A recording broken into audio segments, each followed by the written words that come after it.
Hey teachers, Melissa Willis here at Melissa Willis Music.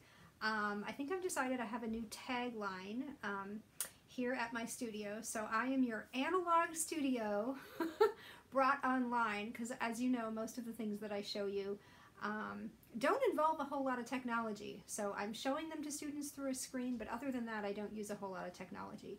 And I do like to keep my online lessons kind of having a very sort of tactile, in-person feel. I like to use those materials that I would normally use in person and try to adapt them to online teaching. So anyway, that's what you're going to find here. You probably know that already.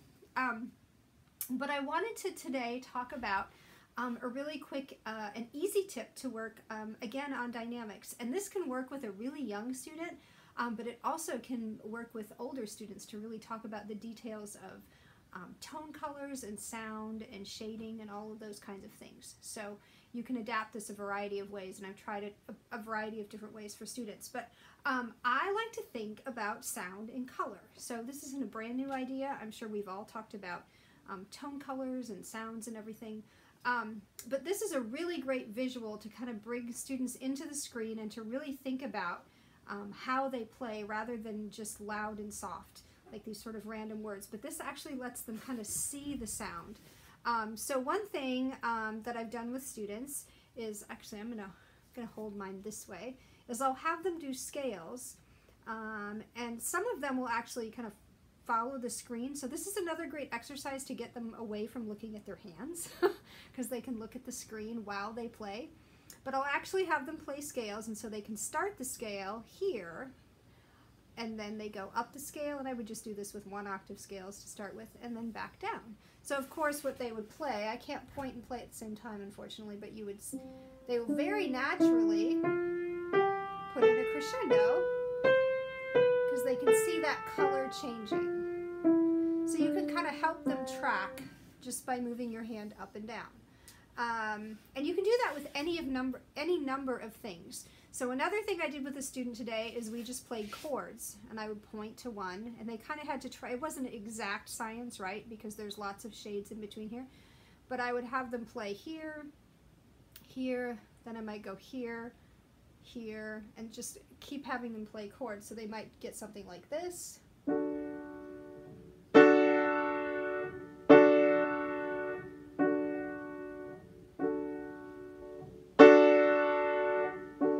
I'm sure you can imagine where I'm pointing, because again, I can't point and do that at the same time.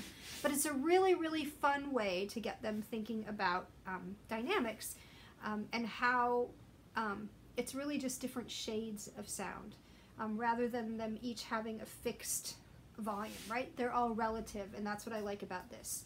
And I'll often make the analogy, you know, if you went into a room and one wall had this color and one wall had this color, or even these two different colors, you would easily see a difference. And you want to easily hear that difference in your music. So I use these a lot. Now I have a few different colors. I need to get more colors because I love color. But I have, for some reason, I have a lot of greens. But I have greens, blues, pinks, all of these. So I try to, I always ask students, what is your favorite color? And usually I have one of those.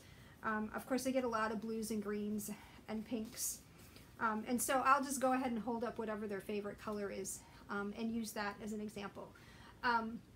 Another thing I just did today, I used this a lot today, which is why I'm thinking about it. Another thing I did today, I had a student working out of the Piano Adventures Level 1, and we were just working on the Young Hunter. And of course, if you've taught this piece, trying to emphasize to students that this is nice and strong and that this comes in really quiet. Those changes, right? And then you go from forte to piano here. So what I did is the student was, we were working on this piece, so this particular student picked pink as their favorite color. I held it up and I sang, pardon my singing, this is the second singing video, but I would go ahead and sing, I would maybe start right here, bum bum bum bum ba-dum bum, dee-dum. And I would sing through the piece and just kind of point to the card. And again, it gave them a visual with the sound. And then when he went to play the piece, it was really clear that this idea stuck. Same thing in that middle line where you have the bum, bum. I know I'm singing the wrong pitches. Bum, bum, bum, bum, bum. I think I just transposed myself to another key. But again, a really, really effective way, rather than just telling them or even having them circle the dynamic symbols, it really lets them see the different sounds they're trying to create. So I like that, using that a lot. So you can do scales with those cards. Now, if you don't, I wanted to mention this, if you don't have paint strips lying around the house, because maybe a lot of us don't, I have them specifically for teaching. So if you know someone who's still out and about in the stores, or if you're comfortable going to like a Lowe's or a Home Depot, you could pick up some paint swatches. I would probably wipe a disinfectant across them or just sort of let them sit somewhere for a day or two. That's just my comfort level. You can do whatever you feel comfortable with, but you could go ahead and get some of those paint swatches, or have someone get a paint swatch for you. Otherwise, if you want to stay at home, or don't know anyone who can do that, if you just grab a color or even a colored pencil and just a white, I have index cards here. Lots of times, this is what I used to do before I thought about paint strips, is just color. I'm going to do this down here on my lap, but just make, and I've actually drawn this in students' music. You can just take a color. It's not quite as exact, but you can make shading as well. So it doesn't have quite all the variants that you would get in a paint swatch, but you still get the idea, right? If you go back and forth through here.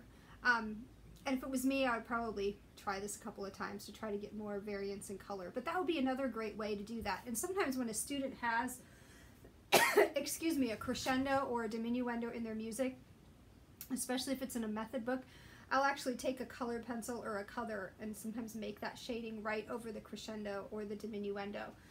I don't think I have an example of that off the top of my head in any of these books, but just drawing that in their music is a really great visual too. So I hope that was another sort of helpful, fun way to bring an in-person studio technique to an online lesson. It's really, really easy to adapt and draws the student in just a little bit more to what you're saying and trying to accomplish with them in a lesson. So happy teaching, and I'll see you again in another video.